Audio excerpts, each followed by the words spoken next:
আসসালামু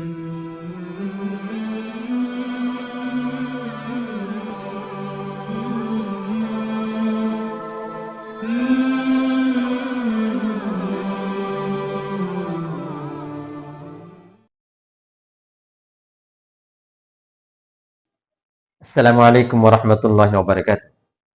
সম্মানিত দর্শক, আজকে আমরা আরেকটি গুরুত্বপূর্ণ বিষয় নিয়ে উপস্থিত হয়েছি। সেটি হচ্ছে মানুষের জীবনের সবচেয়ে গুরুত্বপূর্ণ একটি ইনিংস। সেই ইনিংসটা হচ্ছে যৌবনকাল, যেটার বিকল্প মানুষের জীবনে আর কিছু নেই। এই ইনিংসটা, এই মানুষের জীবনের এই অধ্যায়টা এমন যে সমুদ্রের জোয়ারের পানির সাথে উপমা দেওয়া যায়। অর্থাৎ সমুদ্রের জোয়ারের পানি যেমন শুধু সামনের দিকে, যতক্ষণ জোয়ার থাকে ততক্ষণ সামনের দিকে এগোতে থাকে, মানুষের জীবনের যৌবনকালটা তেমনি শুধু সামনের দিকে এগোতে থাকে। কিন্তু এই যৌবনকালটা কত যে গুরুত্বপূর্ণ, আমরা বিভিন্ন অপকর্মের মাধ্যমে, অপ্রয়োজনীয় কাজ করে, বেহুদা কাজ করে, ফলস কাজ করে আমরা এই যৌবনকালটাকে আমরা নিঃশেষ করে দিই। কিন্তু এই যৌবনকালের কত যে গুরুত্ব আমাদের রব এবং মুহাম্মদ সাল্লাল্লাহু আলাইহি ওয়াসাল্লাম দিয়েছেন, আমরা আজকে তা একটু শুনে দেখব। রাসূল সাল্লাল্লাহু আলাইহি ওয়াসাল্লাম বলেছেন, তোমরা তোমাদের জীবনের 5টি জিনিসকে 5টি জিনিসের পূর্বে মূল্যায়ন করো, গুরুত্ব দাও। সে 5টি জিনিসের মধ্যে এক হচ্ছে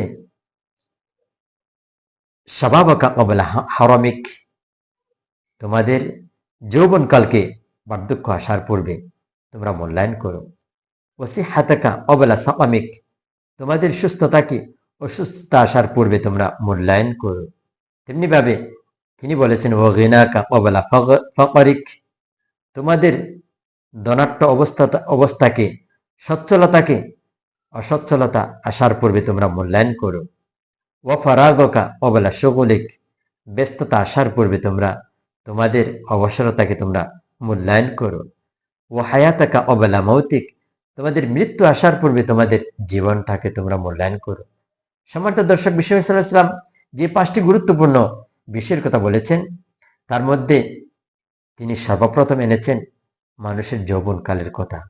অর্থাৎ যৌবনকাল এটা অত্যন্ত গুরুত্বপূর্ণ একটি ইনিংস, যে ইনিংস পার হয়ে গেলে মানুষ শুধু আফসোস করে, কিন্তু কোনো লাভ তারা তখন করতে পারে না।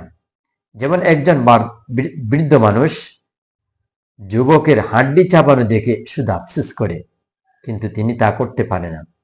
তেমনিভাবে বার্ধক্যে উপনীত হলে মানুষ বিভিন্ন আশা, আকাঙ্ক্ষা, চাহিদা তাদের অন্তরে জাগ্রত হয়, কিন্তু তার মন সায় দিলেও তার দেহ কিন্তু সায় দেয় না। অতএব যৌবনকাল অত্যন্ত গুরুত্বপূর্ণ। তেমনিভাবে আরেকটি হাদিসের মাধ্যমে আমরা দেখতে পাই, আল্লাহ তাআলা কিয়ামতের দিন 7 শ্রেণীর মানুষকে তার আরশের নিচে ছায়াদান করবেন, যে সময় তার আরশের ছায়া ব্যতীত অন্য কোনো ছায়া থাকবে না।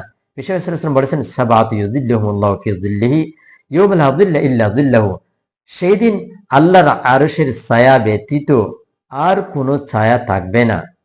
সেদিন 7 শ্রেণীর মধ্যে এক শ্রেণী হচ্ছে শাবুন নাশাত ফি ইবাদাতি রাব্বিহি, ওই যুবক, যে যুবক তার যৌবনকালকে তার রবের ইবাদতের মধ্যে অতিবাহিত করেছে। দেখেন যৌবনকালের ইবাদতের গুরুত্ব কত বেশি, যে কিয়ামতের দিন আল্লাহর আরশের নিচে ছায়ার ব্যবস্থা করে দিবেন। সুবহানাল্লাহ।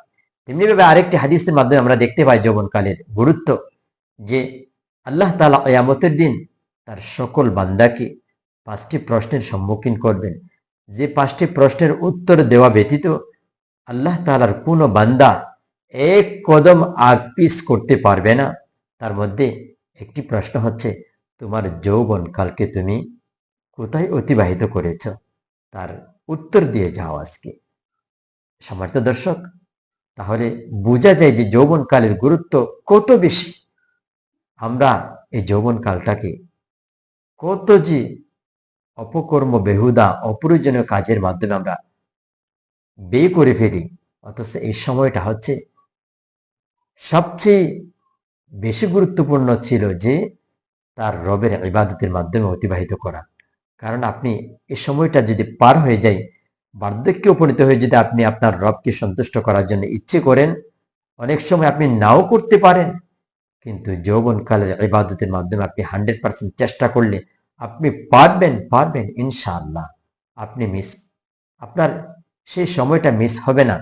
অতএব আমি প্রত্যেক যুবক ভাইদেরকে অনুরোধ করব, আপনার যৌবনকালকে আপনি মূল্যায়ন করুন।